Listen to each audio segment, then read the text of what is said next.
about how often I eat out. Yes. Because I have friends at my house, Ed and Scott and Luis, and they open the fridge and there's nothing in it. Yeah. There's 2 cans of Diet Coke. And a lot of people eat out now. We're talking like $240 a month on eating out. So how can you save money, maybe cut some corners on it?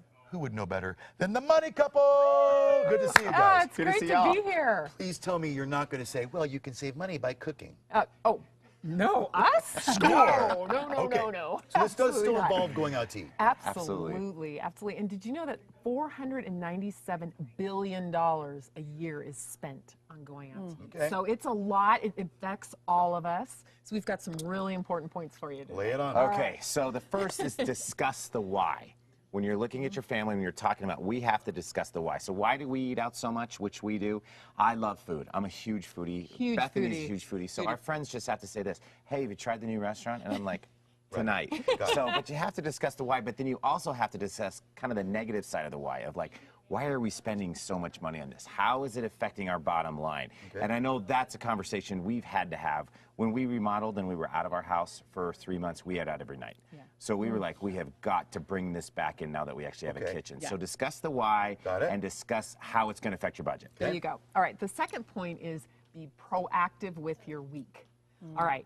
So our New Year's resolution, because we were eating out so much, was, okay, on Sundays, we're going to get together, we're going to plan out our week. What nights are we eating out? What nights are we eating in? And here's the key, buy everything. Go ahead and go to the grocery store, get it all, so then you don't go back to your old habits. Okay, so this week, for example, we were terrible. We've eaten out every single night because we didn't plan. Didn't have a plan. We didn't have a plan. So when we don't do a plan, and we just encourage everybody, if you plan, you will not go out as much. Okay. The other thing, too, to think about is the health side of going out, you know, and I don't really want our kids to be seeing us going out to eat every night, because when they're in their 20s, they're not going to be able to afford going out to eat all the time. That makes sense. So you got to model for your kids, too. Now, we're short on time. Is there one more thing you can tell us? Real Give quick. us a big one. Important. Compromise. You have to have the conversation and compromise. If Beth wants to eat out 4 times a week and I don't want to eat at all, you got to compromise at 2, because one of you is just going to go out and eat anyways or burn the meal on purpose. So make sure you're compromising, getting on the same page and sticking to that budget. Absolutely. Okay.